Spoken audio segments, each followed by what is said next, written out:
Thân chào cả nhà, không nên xem chùa đâu đó. Nhớ đăng ký, like, comment để ủng hộ tin nha. Hôm nay là ngày không biết thứ bao nhiêu trời mưa bão. Với một người bình thường như tôi, thật sự không biết phải đối mặt thế nào với thảm họa sắp tới.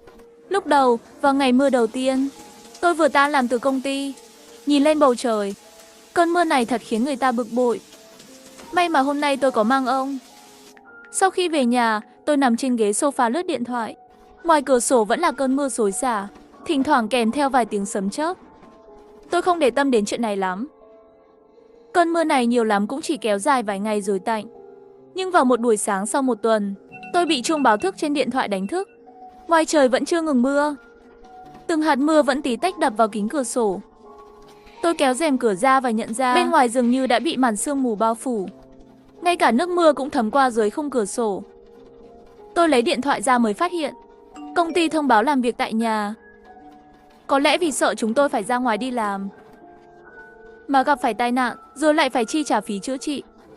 Sau đó, tôi kiểm tra lại thức ăn trong nhà và quyết định đội mưa ra ngoài dự trữ thêm đồ ăn. Tôi không quen nấu ăn, nên cũng không tự làm khó mình. Tôi chỉ tập trung mua đồ ăn sẵn. 20 gói mì ăn liền, 5 ổ bánh mì sandwich, thêm 10 hộp lẩu tự hâm nóng và 10 hộp cơm tự hâm nóng. Sau đó, tôi lái xe tới hiệu thuốc. Dù gì thì thời tiết mưa lớn liên tục gần đây khiến môi trường rất dễ khiến người ta bị bệnh. Ông chủ bán cho tôi thuốc hạ sốt và thuốc cảm cúm, thêm cả hoắc hương chính khí thủy, rồi lấy thêm 2 túi to gừng và đường đỏ. Khi tôi vừa chuyển hết đồ đến trước cửa nhà, tình cờ gặp người hàng xóm kế bên. Đó là một người đàn ông hơi mập và có vẻ nhờn nhợt. Hình như anh ta cũng đang sống một mình. Cô em, tôi thấy cô đi ra đi vào mấy lần. Cũng đi mua đồ dự trữ à? Tôi lịch sự gật đầu đáp lại. Siêu thị đông người lắm. Các kệ hàng hầu như đã bị vơ vét sạch. Anh mà muốn dự trữ đồ thì phải tranh thủ đấy.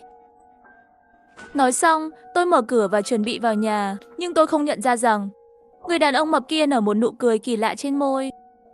Lại thêm một tuần nữa trôi qua, trời ngoài cửa sổ vẫn chưa ngớt mưa, thậm chí mưa càng lúc càng lớn hơn. Điện thoại mỗi ngày đều nhận được thông báo từ chính phủ, nhắc nhở rằng giao thông đã hoàn toàn tê liệt từ 3 ngày trước. Cảnh báo tất cả mọi người không nên ra ngoài, đóng kín cửa sổ và đảm bảo an toàn của mình. Buổi chiều, tôi cầm một ly trà gừng đường đỏ nóng hổi, đứng bên cửa sổ nhìn ra ngoài. Nhiều cửa hàng tầng trệt đã bị ngập nước, thậm chí một vài chiếc xe riêng cũng bị chìm dưới nước. Có vẻ như hệ thống thoát nước của thành phố đã tê liệt. Tôi nhíu mày nhìn lên bầu trời. Vẫn đầy những đám mây đen kịt, cảm nhận sự đè nén từ những đám mây cuộn trào. Tôi lấy điện thoại ra xem dự báo thời tiết. 15 ngày tới không hề có một ngày nắng nào. Tôi mơ hồ cảm thấy điều gì đó không tốt sắp xảy ra. Khi tôi đang băn khoăn có nên ra ngoài mua thêm đồ dự trữ hay không, thì bên ngoài vang lên tiếng gõ cửa lớn. Với tâm trạng lo lắng, tôi tiến tới cửa. Vì không có mắt mèo, tôi chỉ có thể đứng trong hỏi ai đang gõ cửa. Em gái, là anh đây, hàng xóm nhà bên, Triệu ca. Em có ở nhà không? Tôi hơi khó chịu nhíu mày. Kể từ lần trước gặp người hàng xóm này ngoài hành lang, anh ta 3 ngày hay bận lại gõ cửa. Triệu ca, anh có việc gì không? Tôi không có ý định mở cửa. Thậm chí tay tôi đã sẵn sàng bấm số của bạn trai cũ. Ồ, cũng không có chuyện gì lớn. Anh thấy dạo này em không ra ngoài. Đồ dự trữ trong nhà còn đủ không? Tôi ăn ít thôi, nhưng trong nhà cũng chẳng còn nhiều.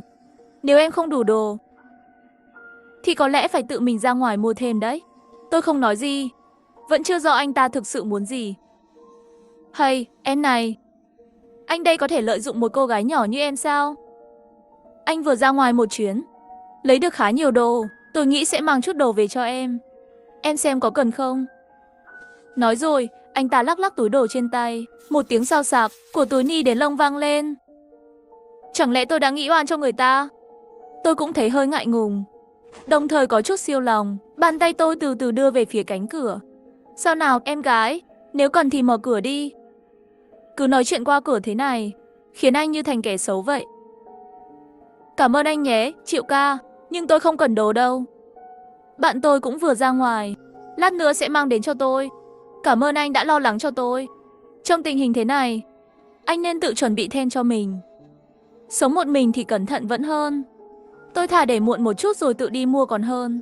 Sau đó bên ngoài không còn tiếng động gì nữa. Tôi định đi vào phòng ngủ chợp mắt thì lại nghe tiếng từ bên ngoài. Được thôi, nếu em không cần, thì anh cũng không can thiệp nữa. Rồi tôi nghe thấy tiếng bước chân rời xa.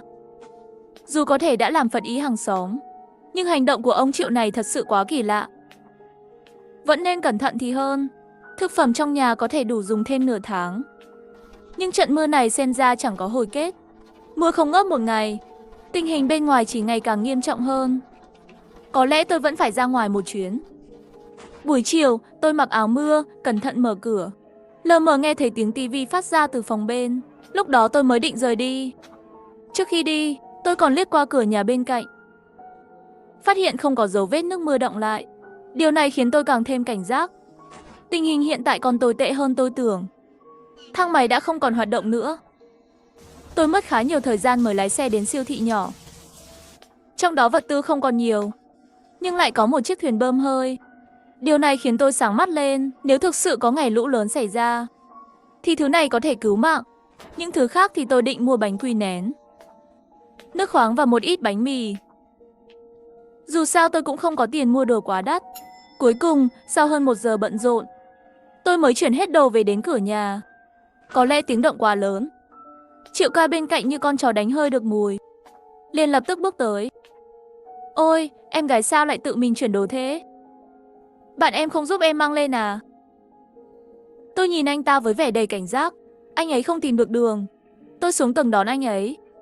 Anh ấy giúp tôi mang đến chỗ cầu thang, còn lại thì tôi tự làm được. Triệu ca nhất thời không phân biệt được tôi có đang nói dối hay không. Tôi nhanh chóng mở cửa phòng và bước vào.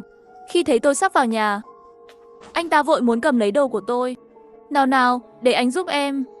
Tôi trong lòng thốt lên. Không cần, tôi đã đến đây rồi. Không phiền anh phải giúp nữa đâu. Rồi tôi vội vàng đóng cửa lại. Triệu ca bị ăn của đắng, vẫn hậm hực nhìn chằm chằm vào cửa nhà tôi vài giây, sau đó mới quay lưng rời đi. Tiếp theo, tôi nghe thấy tiếng đóng cửa cực kỳ lớn. Lúc này, tôi đã sợ đến mức tê liệt. Dù thế nào đi nữa, chờ đến khi mưa tạnh, tôi nhất định phải chuyển đi. Khi tôi sắp xếp xong hết vật dụng, thì trời đã về chiều tối. Bên ngoài, sấm nổ từng hồi liên tiếp, cả bầu trời như một tấm màn đen kịt. Thỉnh thoảng lóe lên vài tia sét trắng toát với đủ hình dạng. Toàn thế giới, ngoài tiếng sấm chớp ầm ĩ, im lặng đến mức dường như chỉ còn mình tôi. Tôi cảm thấy một nỗi bất an mơ hồ, dường như đêm nay sẽ có điều gì đó bất thường xảy ra. Để trấn an bản thân, tôi đã kiểm tra khóa cửa lặp đi lặp lại trước khi ngủ. Chỉ khi chắc chắn mới yên tâm về phòng ngủ. Trong cơn mơ màng, tôi mơ hồ nghe thấy tiếng động nhỏ phát ra từ cửa ra vào, nghe như tiếng móng tay sắc nhọn cào lên tấm kim loại. Tôi lập tức tỉnh táo lại. Có người đang cạy khóa cửa. Hôm nay là ngày không biết bao nhiêu của trận mưa lớn này. Là một người bình thường, tôi chỉ dự trữ được một ít lương thực. Điều làm tôi sợ không phải là chết đói, mà là tôi đã bị ai đó để ý. Tối nay, trong cơn nửa tỉnh nửa mê, tôi lại nghe thấy âm thanh kỳ lạ ngoài cửa. Nghe giống tiếng kim loại va chạm. Tôi ngay lập tức tỉnh dậy. Không lẽ có người đang cạy khóa cửa? Tôi cầm theo vũ khí và tiến về phía cửa. Quả nhiên, âm thanh phát ra từ lỗ khóa trên cánh cửa chính. Khi tôi còn đang nghĩ phải làm gì, cánh cửa bị đóng chặt đã bắt đầu từ từ mở ra. Một bóng dáng to lớn, cồng kềnh xuất hiện ở cửa. Em gái, anh làm em thức giấc à? Tôi cố gắng giữ bình tĩnh, sau đó lập tức chĩa vũ khí về phía trước. Cút ra khỏi nhà tôi. Người đàn ông thấy tôi quá bình tĩnh, lập tức do dự. Trước đây em hiền lành lắm, sao bây giờ lại dữ vậy? Nhưng nghĩ đến, bên ngoài, mưa bão vẫn chưa ngớt. Lòng can đảm của hắn lại tăng lên. Em gái, anh thích em từ lâu rồi đấy. Anh thích em. Hắn vừa nói vừa tiến lại gần tôi. Tôi cầm vũ khí vung loạn trong không khí. Tên béo thấy khó đến gần tôi, cố ý dừng lại một chút tại chỗ, rồi bất ngờ tăng tốc lao thẳng vào tôi. Tôi lập tức bị lực va chạm mạnh mẽ hất bay. Vũ khí cũng rơi khỏi tay. Tôi thu mình trong góc, không dám nhúc nhích.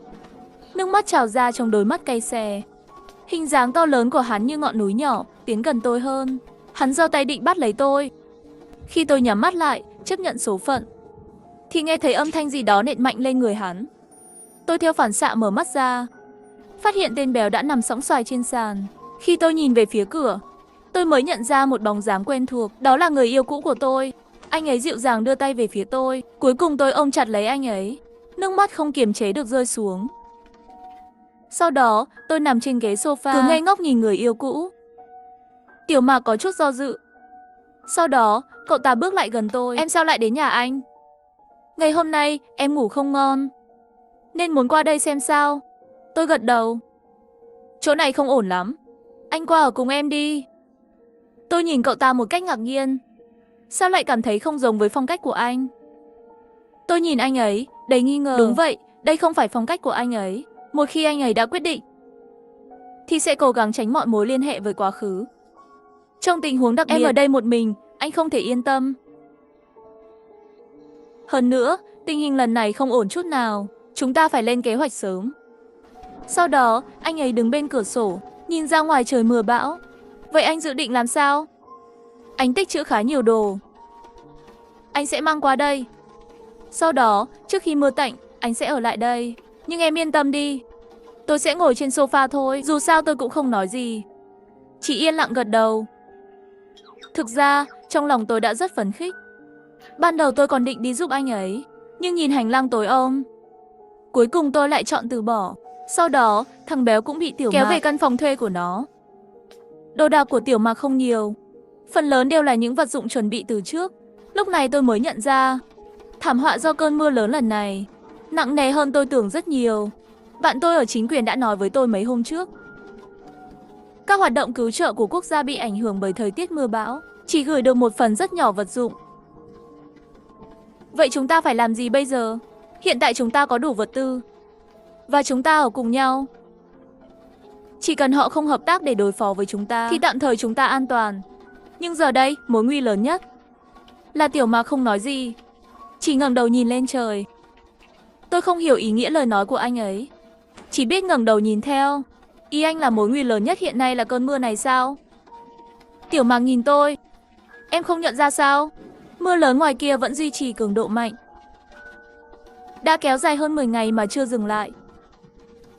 Lúc này tôi mới nhận ra, mưa đã không ngừng suốt rất lâu, và hiện tại mưa càng lúc càng to.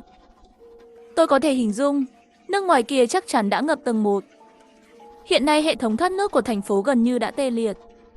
Mưa lớn như thế này, chắc chỉ mất một ngày là có thể ngập hoàn toàn tầng 3. Ý cậu là lũ lụt sắp đến sao? Ai cũng khó tưởng tượng được, ở thành phố hiện đại và phát triển như thế này, lại vẫn có thể bị đe dọa bởi lũ lụt. Tôi vội vàng chạy đến cửa sổ phòng ngủ. Khi tôi nhìn xuống, mới phát hiện nước ngoài trời đã ngập qua cửa sổ tầng 1. Bây giờ, chúng ta sẽ thay phiên nhau canh gác, luôn chú ý đến mức nước bên ngoài. Khi nước ngoài trời dâng cao đến đỉnh, chúng ta sẽ phải nghĩ cách rời đi. Liệu chúng ta có thể thoát được không? Tiểu Mạc mỉm cười, chỉ quay đầu nhìn về hướng nhà vệ sinh. Lúc này tôi mới nhận ra, khi tích trữ đồ, tôi đã chuẩn bị một chiếc thuyền cao su. Công việc này thuộc về tòa nhà cũ đang được cải tạo, không đủ vững chắc. Tôi nghĩ rằng thay vì vậy, mình nên tìm cách rời đi, tìm một tòa nhà cao tầng kiên cố. Tối nay tôi sẽ canh gác, ban ngày thì giao cho bạn. Bạn tối nay đã cực khổ rồi, ngủ sớm đi. Yên tâm, mọi thứ để tôi lo. Khi tôi nghe thấy câu này, tôi lại nhìn thấy những giọt nước mắt lấp lánh trong mắt.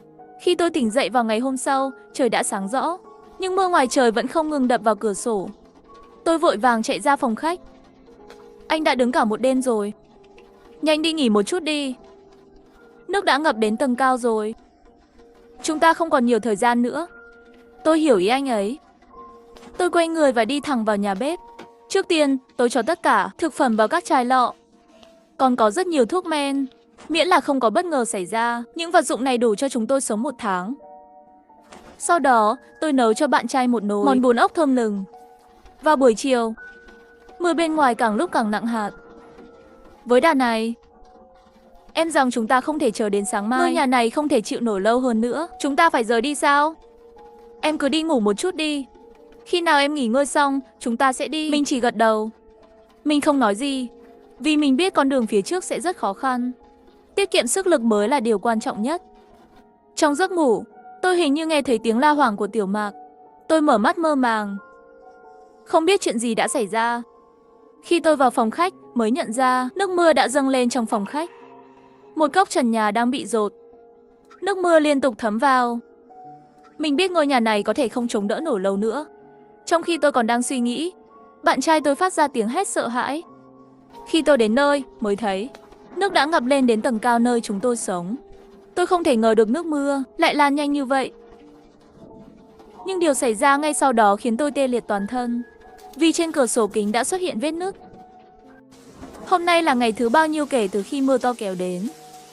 Là một người bình thường, phòng khách nơi tôi sống đã bị ngập một lớp nước mưa, và một góc trần nhà vẫn đang bị dột. Nước mưa liên tục thấm vào bên trong. Tôi biết rằng lúc này tòa nhà đã rất nguy hiểm, không thể ở lại thêm được nữa. Tôi vội vàng đổ tất cả thức ăn vào thùng chứa lớn, còn có nhiều thuốc men nữa. Chỉ cần không có tai nạn xảy ra, thực phẩm này đủ cho chúng tôi ăn trong 1 tháng. Nhưng khi chúng tôi ra ngoài, mới phát hiện nước đã ngập đến tầng cao chúng tôi đang sống. Tôi hoàn toàn không nghĩ rằng nước mưa sẽ lan nhanh như vậy. Dữ dội, nhưng ngay sau đó, điều xảy ra khiến tôi đứng tim.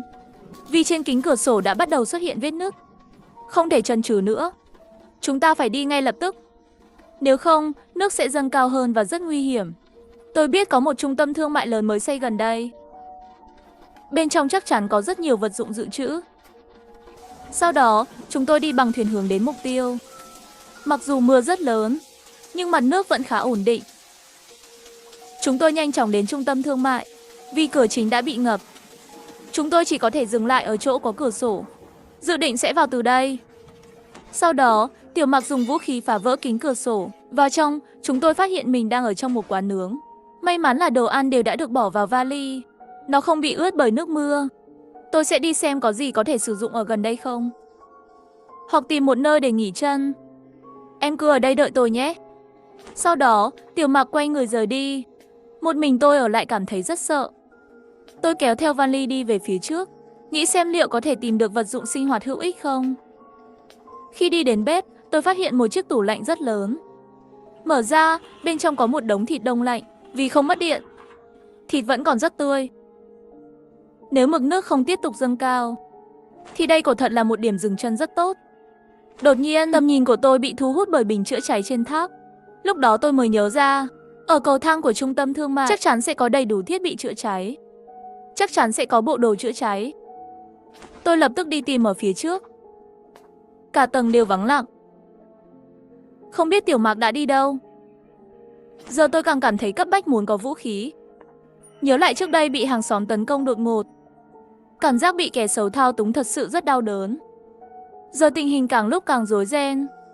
Lần trước tôi có thể tránh được, nhưng ai có thể đảm bảo rằng tôi sẽ may mắn như vậy lần sau. Dù có sự bảo vệ của bạn trai cũ, nhưng tôi hiểu rằng tôi không thể hoàn toàn tin tưởng vào anh ấy nữa.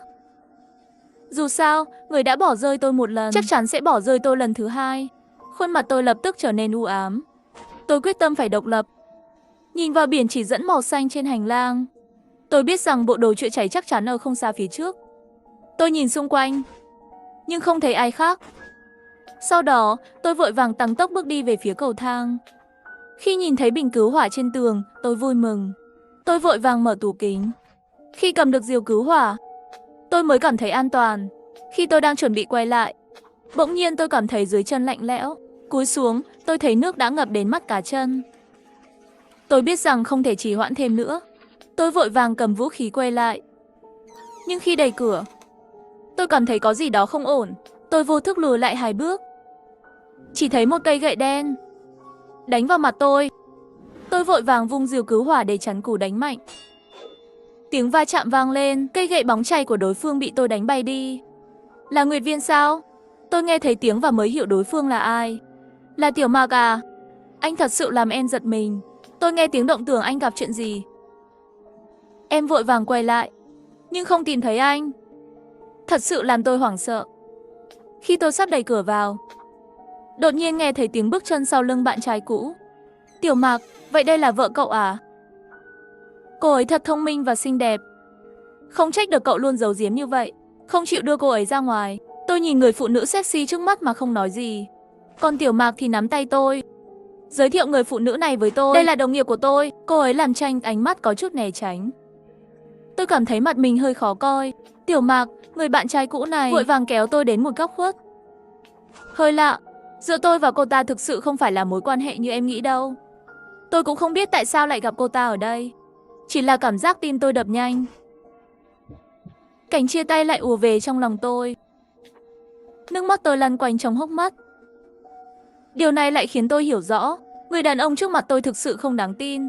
Hoa Hoa cũng từ xa đi lại gần, sau đó quay đầu nhìn về phía sau. Đây là bạn trai của tôi. Anh ấy tên là Tiết Duy. Tôi chỉ gật đầu chào một cái.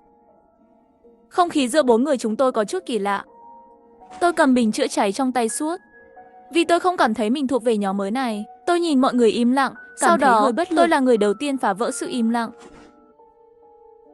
Tôi vừa đi lên cầu thang, phát hiện nước đã bắt đầu dâng lên ở cầu thang. Chúng ta chỉ có thể ở đây tối đa một đêm nữa thôi. Hoa Hoa lại phản bác. Các tầng của trung tâm thương mại cao hơn so với các tòa nhà dân cư bình thường. Tôi nghĩ chúng ta vẫn có thể trụ thêm một thời gian. Tin tức đột ngột khiến tôi nhíu mày lại. Các bạn trước đây cũng luôn ở tầng này sao? Chúng tôi vốn ở khách sạn tầng 7. Ở đây tôi có một phòng cố định. Ban đầu chúng tôi cũng không để ý lắm. Chúng tôi nghĩ rằng sẽ đợi mưa tạnh rồi mới rời đi cũng không sao. Không ngờ cơn mưa lại kéo dài không dứt. Lời của người đàn ông khiến tôi cảm thấy có gì đó không đúng. Liệu có thật là ngẫu nhiên? Hai người họ lại vô tình bị kẹt lại trong khách sạn như vậy sao? Các bạn ở trong khách sạn. Vậy thì nhân viên phục vụ của khách sạn hẳn là cũng ở đây suốt chứ? Tôi bất ngờ hỏi khiến họ ngẩn người. Ánh mắt anh ta cũng trở nên lúng túng khó hiểu. Anh ta chỉ quay đầu nhìn về phía Hoa Hoa. Lúc này, Hoa Hoa cũng không thể giả vờ được nữa. Cô ấy mới bắt đầu giải thích tình hình. Nước lụt đã ngập tầng 1 không lâu. Tầng 7 đã bị bảo vệ của tòa nhà chiếm dụng. Họ hầu hết là nhân viên làm việc ở đây. Trong tay họ còn có dùi cùi điện. Một số khách bị mắc kẹt ở đây đã bị đuổi lên tầng 5. Họ đã thu gom rất nhiều đồ đạc và không cho phép chúng tôi lại gần tầng 7. Đúng vậy, chúng tôi cũng không còn cách nào đành phải xuống đây tìm đồ. Và tình cờ gặp các bạn. Vật dụng ở các tầng trên cơ bản đã bị lục soát hết rồi. Ở trên còn có hơn 10 người. Vì có chút mâu thuẫn với họ, chúng tôi đành phải xuống tầng 3 thử vận may.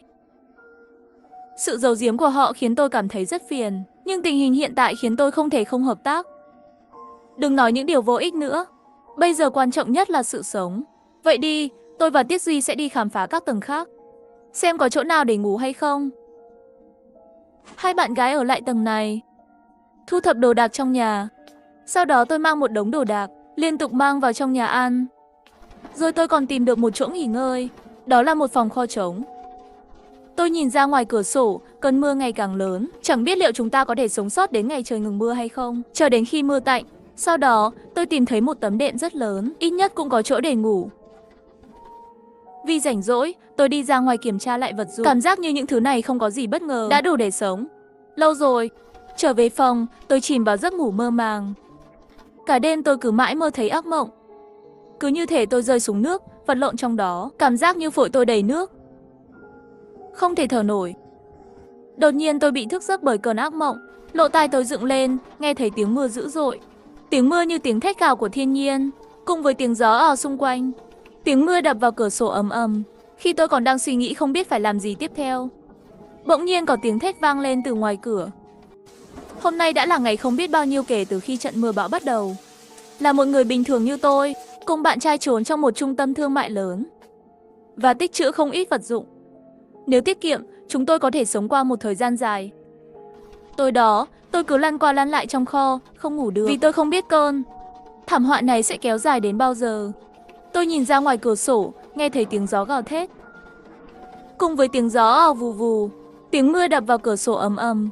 Khi tôi vẫn còn đang suy nghĩ không biết phải làm sao tiếp theo, bỗng nhiên, tiếng thét vang lên ngoài cửa. Hóa ra mực nước đã dâng lên đến các tầng cao, và còn có xu hướng tiếp tục tăng. Tôi đứng trong phòng không muốn ra ngoài, chỉ lặng lẽ nghe họ nói chuyện. Theo tốc độ này, không quá 2 ngày nữa nơi này cũng sẽ bị ngập. Hôm nay tôi xem tin tức, nhà nước vẫn rất quan tâm đến tình hình hiện tại. Nghe nói đã cử đội cứu hộ bằng trực thăng. Nhưng vì thời tiết mưa to, giông bão, nên họ vẫn chưa thể triển khai rộng rãi.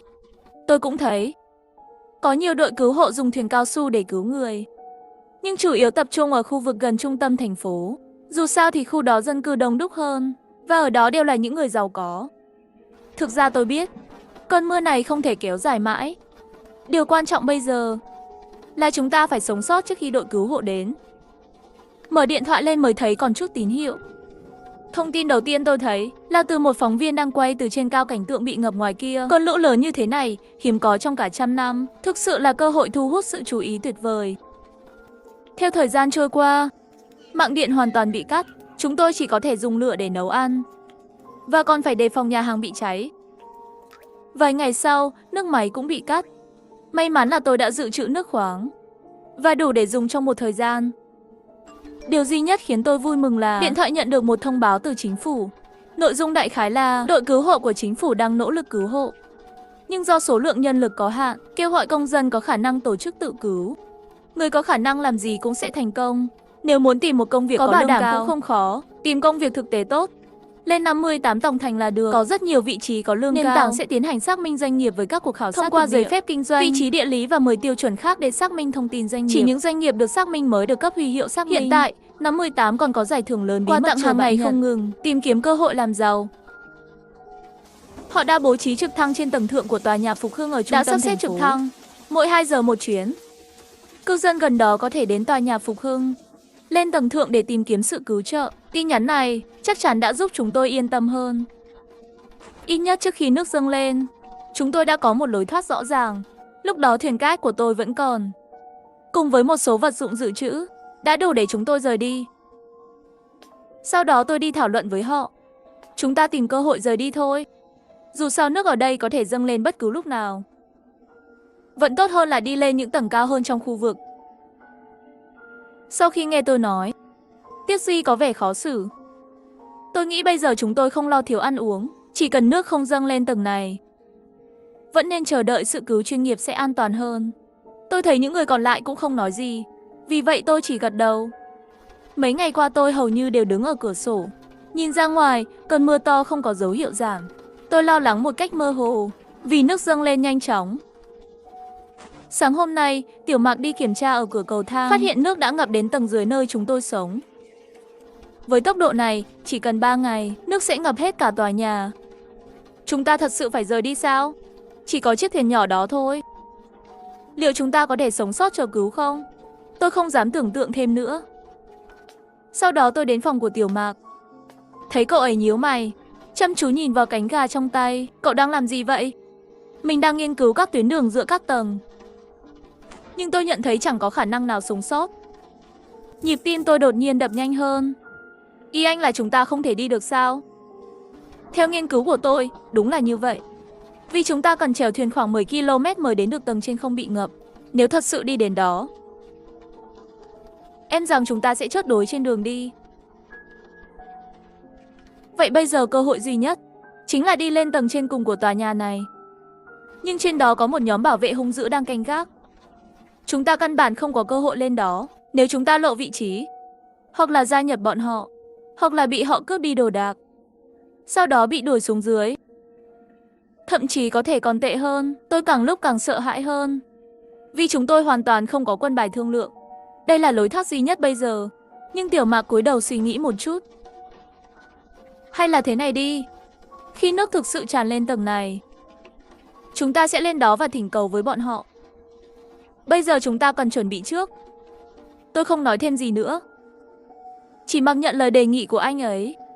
Vào đêm khuya tôi đứng cạnh cửa sổ, ngoài trời vẫn là sấm sét chớp giật. Những giọt mưa ào ạt đập vào kính, cứ như trời đang thể hiện sự bất mãn của mình. Có lẽ vì quá mệt mỏi, tôi nhanh chóng chìm vào giấc ngủ.